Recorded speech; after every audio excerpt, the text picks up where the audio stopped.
Current developments in the Nigerian society have created a demand wherein we are confronted with a number of changes that will alter and shape the role of women and their position in society.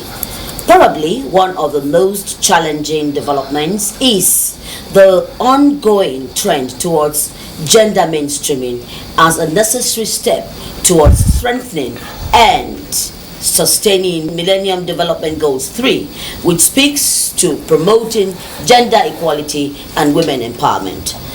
At the just concluded Public Policy Forum on Gender and Development hosted by One Campaign, influential voices on women, empowered and civic organization in Nigeria convened to highlight the various issues of concern to women and make strategic contributions towards developing new policy lines which will provide an excellent chance to incorporate deeper gender perspectives right from the start into all spheres of human development that will engender inclusiveness. Welcome. This is Bridges, working for a sustainable Nigeria. I'm still yours, Muji Makojola. On the panel today with me in the studio, I have to my immediate right, Dr. Sipo Moyo, African Executive Director, One Campaign. Ma'am, you're welcome to Bridges. And next to her is Ruth Agbo, Woman Leader, National Association of Nigerian Traders. Ma'am, you're welcome. Thank you. And of course, Fatima Sada, who is Senior Insight Strategic Manager, Girl Hub. You're also welcome on Bridges. And of course, we have men and women, Nigerians, who are interested that we should move forward with including women and men alongside national development. You're all welcome on Bridges. Straight ahead, let's first understand. You know, when you say gender mainstreaming, people is like, okay, what's that about? Is that a new thing, let's understand that first. I'll start with you. Thank you very much, Moji, for having us on the show. I think, first of all, let me set the background. This is the African Union's Year of Women's Empowerment and Development. And I think it's a great opportunity for us to really revisit and for the world to refocus its attention on the gender inequalities and gender injustice, because you will find that women, the barriers, the gender barriers are structural, meaning they're political, they're economic, they're social, they're cultural, and it's a good opportunity, being the Year of Women's Empowerment, for us to revisit those issues and really see how we rebalance society in order really to move ahead. This is about economic transformation. It's not just about social justice, it's also about being economically smart and moving our economies forward.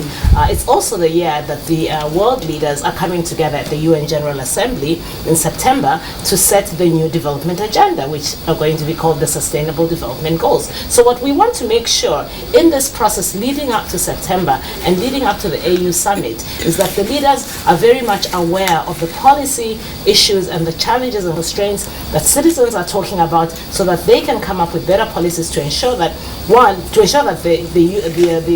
goals, the Sustainable Development Goals, are good enough in the sense that they're approached from the lens of women and girls, but also that they address the structural causes of poverty in our society at large, So that's really why this is an important year to take advantage of that opportunity and promote gender equity. Yes, it is important even in Nigeria, because we're going to have a change in government, and we must start looking forward to those things, the gains that have been made and how they'll be sustained, and moving forward from that. So, well, let's hear from you. Yes, like the first speaker has said, you see, we want women to have relevance.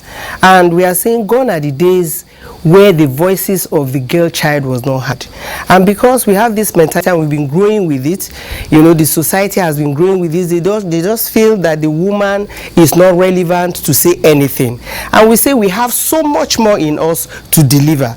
We have so much, we are printed by nature, the way God has endowed us with those qualities. We want to exhibit them. We cannot just keep quiet and sit on them. And this is within the context of a change, right? Yes, within the context of a change, because there has been some things that have been on for a while that are not just suitable for us. And we are just saying, let us rise again, go extra mile, and make impact in this country. And what impact are you looking at? Yes, the impact we are looking at is that, some mentality that has been put in the women before now, we are saying all women should come together as a body and make good noise for sustainable development. And that as this new administration is coming, they are going to be seen and carrying us along, that yes, these women have something to do, because if you help us, you are helping the nation. That's it. If you help women, you're helping the nation. Yes. Okay, Fatima, what's your take here? You mentioned the issue of gender mainstreaming. Over time, the more women talk about gender mainstreaming, the more it becomes a tick box exercise. An organization will just pick its policy and say, okay, we've included women. We need to move beyond that. And how do we move beyond that? Like she said, girls have been marginalized. An adult woman today that is in poverty, that is disempowered, was a girl that was not allowed to go to school, that was allowed to get married without having all the relevant fundamental human rights that affect her life. To move forward, the sustainable development goals need to look at how do we build the foundation of women from cradle? How do we address the issues that face girls at the moment? The social norms, the institutions, the infrastructure that is absent in her life. How do we address within a family household gender issues that create male bias that allows the boy to go to school and the girl drops out of school, to hawk, to support him to go to school? How do we create that new socialization that enables family to see girls as equal contributors to boys? And at the same time, how do we sort of create that social environment that makes girls themselves believe that they may not be the breadwinner by the time they become adults, but they are contributors to the family. And once you leave one behind, you're leaving a whole community behind. And if you leave a whole community behind, then you can't reach your development goals. So I think we need to look into that. We need to look. So we're looking at, institutions that we need to break as it is, for us to move forward. Now, I want you to be more explicit on that. Yeah. I think everything begins with policy. It's really important to have the right policies in place. That's the starting point. And then, of course, we do have policies, like Exactly. Yeah. And sometimes it is easier to get the policies in place. The key thing is to ensure that there is compliance. If you look at it, almost globally, on average, in the same job, a woman makes up to 30% less than a man. If you look in health, for example, if you're an African woman, you're 100 times more likely to die in childbirth than a woman in Europe. If you look at education, women are only 1/3 as literate as men, particularly in the poor countries. So really, this is about having the right policy interventions, having the right public investment that goes to support those policy interventions, so that it's not just a piece of paper on a shelf. It's really about the action being taken and the political will being there to really drive, gender equity, across the various sectors. If you look at energy, for example, we've got power problems in Africa, as you all know, but who does it affect the most? It affects women because they spend time fetching firewood and other forms of fuel. It affects girl children because instead of doing their homework, they're busy, trying to cook and fetching water and firewood and so on. By the time they're ready to do their homework, it's after dark, working by candlelight. So how are they going to perform in school? So if you look at it, really, that's why we say it's structural and it needs the policy interventions, because once you have the policy interventions and citizens are aware of those policy interventions, we can then push to make sure that there is compliance with those policies. But it has to be first things first. And as far as the MDGs are concerned, we want to make sure that we're approaching the new development agenda through the lens of women and girls, because what we found in our research is that the social return on investment of investing in women and girls accrues to the whole of society, not just to women and girls. So boys and men and the whole society actually benefit from it. Okay, boys, so it's a collective responsibility. Yes. And of course, if you educate one and leave one behind, we are not really getting there. So pushing forward that's what we should be looking at now, especially as we build bridges here. Now, okay, so I'll go back to Ruth. She has, we do have a lot of policies here, and here you are, woman leader of the National Association, of Nigerian Traders. Now, how do Nigerian women traders, what are they? What shift do they need to be more productive than they are today, so that even when as breadwinners, because some of them are breadwinners really, they can articulate some of these human development issues that we need: health, education for their children, and economic empowerment. Yes, thank you. You see, as on the platform of Nigerian traders, the 65% of women of traders, of women are traders. 65% of women in this country are traders, and they see the trader as an informal sector, as a poor person that cannot produce or yield anything. And we are saying that if an average Nigerian woman trader is empowered with finance, because she has a vision, she wants to give voice to her vision, and she wants to execute her vision. She wants to be the oil that we will, that we oil the wheel of progress, in her community, even in her family, because by nature she is a helpmeet, and she wants to assume that position as God has endowed her to be.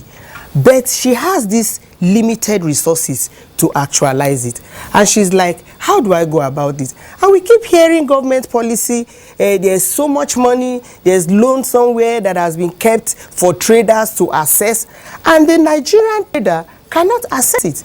Even the few that can access, probably by the fact that you are living in the urban area, you can access it. You get there and they give you conditions of collateral that you cannot even meet up. And so you come back unfulfilled with this vision that you cannot even really, carry out, and you are depressed. A woman gets there, she's probably a widow, and you are telling her to go and bring her husband to guarantee her. You are just reminding her of her ordeal. So that is not a good thing for a Nigerian. Policies should address. It has to be action. Yes, and then I think it, like she said, it has to do with this political willingness to really accommodate us and feel us and know what we want. And how do you know what we want? Let us have a full representation in the government and in the policy of what government is. When we have a full representation, we will be able to speak for ourselves. If you are there and you are speaking for me, you don't know where it's pinching me. So let me be there so that I can speak and know where it's pinching me. All right. Yeah. So Fatima, as we close on the panelists for now, what are we hearing from you? Well, I want to agree with her on the issue of full representation, but women have been socialized to be afraid of formal institutions, because as girls, they have no access to formal institutions. In some states in northern Nigeria, only 4% of girls complete secondary school. Is it a girl that has not completed secondary school that knows how to get to the bank? Even though she says 65% of women are traders, only 70% of total women in Nigeria have bank accounts. Why? Because they don't have access from childhood, and therefore even approaching social institution or formal institution is a problem. How do we make it work for women? And how do we make it work for women? Yes. I'll take that from you. We'll go on a short break. When we return, we'll go to the audience, and maybe we have some solution on how it will work for women. You're watching Bridges on Nigerian television. Bridges, 10 p.m. every Thursday on the network service of the NTA. Welcome back. We're on Bridges, and we're trying to build a bridge of gender equality and women seeing themselves as inclusive members of a society that is in a hurry to grow. Now, let's come to the audience. I'm sure that everyone is eager. Everyone has something to say. Let's start with a man. Let's hear a man's voice. Yes. Okay. Yes, my name is Edwin Ikware. I'm the country representative for One Campaign in Nigeria. There are several issues that have been raised, but it's very important for us to understand that any country that wants to progress needs to understand the situation it's found itself. First of all, you need to know where you are. So we talk about data revolution, for instance. It's important for any country to know who the members of the society are. How many men, how many women are there really in Nigeria? What are their conditions? Are they in the cities? Are they in the rural areas? What are their needs? So we need to strengthen, first of all, I'm talking about going forward, to strengthen our data institutions, our statistical institutions, to be able to understand the problem first. And then you can begin to talk about the solutions. Well, I'll just like to, I know the problems are there, and we talk about them like every day, all the time. I know that some progress has been made, but looking forward strategically within the context of having a policy that will speak to the needs of women, what's your take? My take is that the women, of course, will know what is best for them. So they can say what the problem is for them by themselves. So they cannot be, like people say, you don't barb somebody's hair in her absence or in the person's absence. So let them be where these decisions are made in the first place. And then put technocrats into the position where they implement the policies that are already in place. So it's enough of policy design. It is now time for policy implementation with the actual people. All right. My name is Koyona Duke. I am a manager at K9 Management International. It's all fine and good to have the policies in place. What we need to do is adjust the Nigerian woman's thinking. She has already grown up knowing that she's a second citizen, or she's not as important as her brothers or the men in society. So now we have to look for a way to adjust the way the African woman thinks of herself. Because if you don't think you're worthy of something, there's nothing that's going to make you chase it. Even if the policies are there, you can access loans, you can get education. There are women who would rather their sons go to school because they feel that their sons will get better opportunities in society than their daughters. So we should address the African woman's way of thinking of herself. So reorientation, that's what she's talking about. Yes. And okay, yes, please. My name is Hawa Abbas. I work and founder of an organization called Silver Lining Initiative, and I'm a firm believer of women coming together. So under my organization, we have support groups for women. Now in these support groups, different women come together, especially on the community level. And when the women come together as a group, what I know is different from what you know.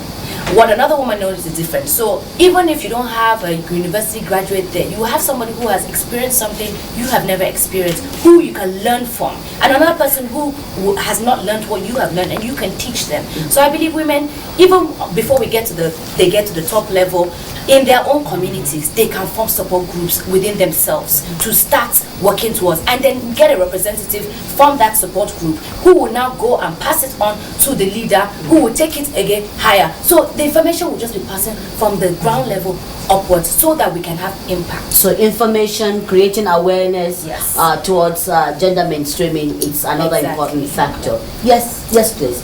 At the back, and then. My name is Charity Anaja. I work with Women for Peace Initiative. I want to agree with the leader of women traders that women need to come together to form civil societies as touching women empowerment. Because it is true that yes, women want to, blaze their trail and things like that, but our problem is money. Most women are traders. Aside our career, most of us have things we do. And we need to have information.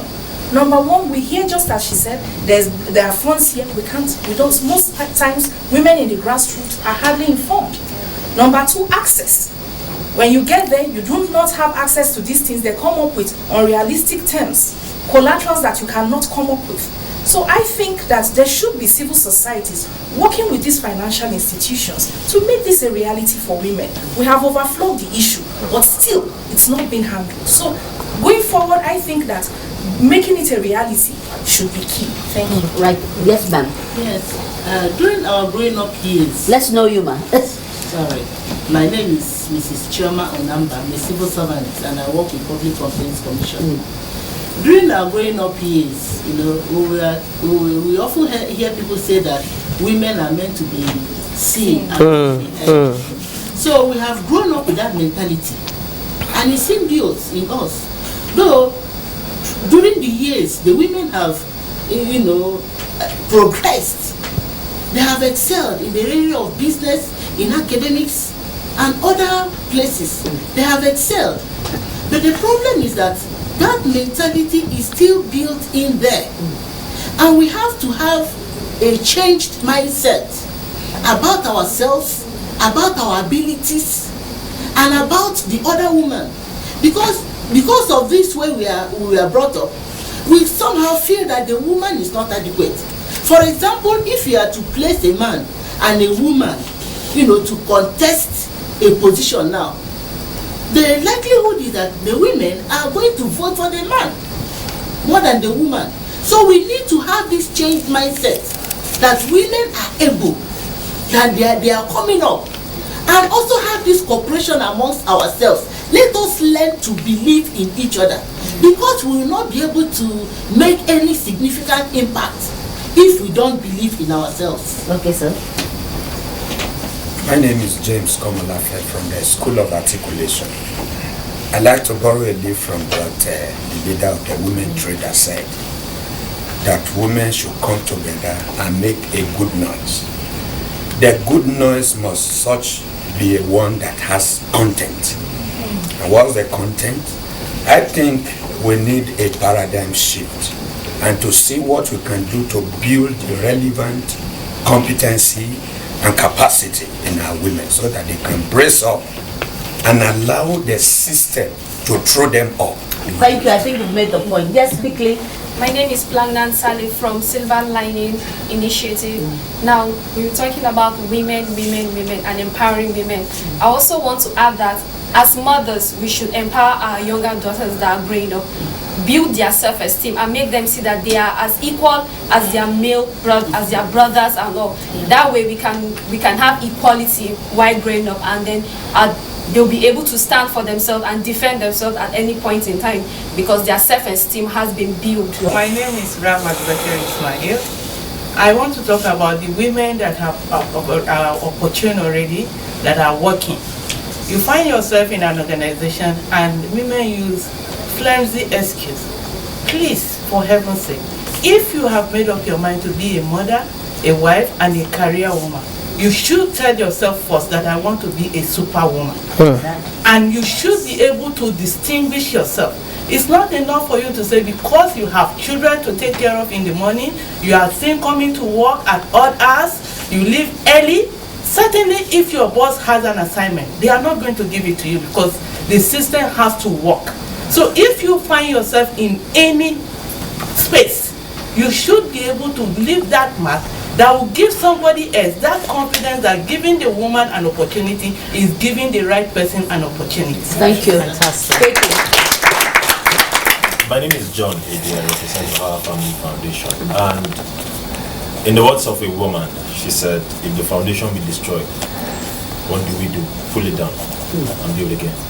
Now, if you ask me, I believe that the first thing we need to do is tear down. We are on the fast lane concerning women. We need to stop and say, okay, what are you doing as a woman? You have gone high in your career. Who are you mentoring? Who is following you? Who are you working with? Can you pull another woman? Can you pull another girl and say, come, let me help you up? I am up. I've gone through the same challenges you have gone through. I can help you up. No one has. Very few people have, if at all. Then also, the ones that are coming, we should ensure that no girl child survives without education. Everybody should have, littlest of them is primary education. Government is saying that is free, let's implement that. Thirdly, what happens when it comes to childbirth? When women give birth under very terrible conditions, the possibility of transferring anger at birth into the children is high. That's my take. I can see that some of us are still eager to speak.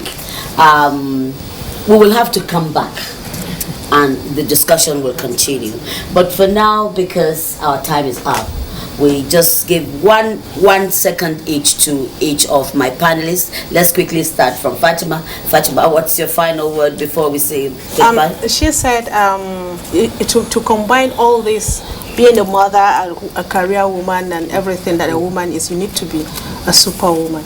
And how do we be a superwoman?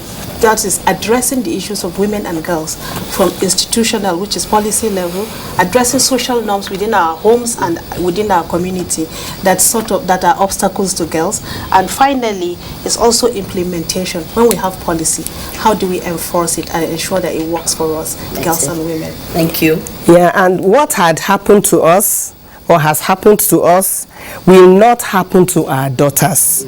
And that is why we are talking about mentorship. So we are going to teach them and give them a new orientation. But now I want to go that we have the Women Development Center that is supposed to be affecting women in, building up, giving them enlightenment and training. But how many women in the rural areas have access to that development center? Let us take development and enlightenment to their doorstep at the rural level. Thank you. Thank you. And finally, thank you very much. This has been amazing. My takeaway here is, what I've really liked hearing from the audience is the fact that charity begins at home. Everything begins with the mothers. When a man wakes up in the morning, he looks at himself in the mirror and he says, I am amazing. When a woman wakes up in the morning, she doesn't say I'm amazing. When a woman looks at a job, a job that's been advertised, if she can't do 20% of that job and can only do 80%, she will not apply for it. A man looks at the same job. If he can do 30% or 40%, he will apply for it. So we need to change the mentality of women.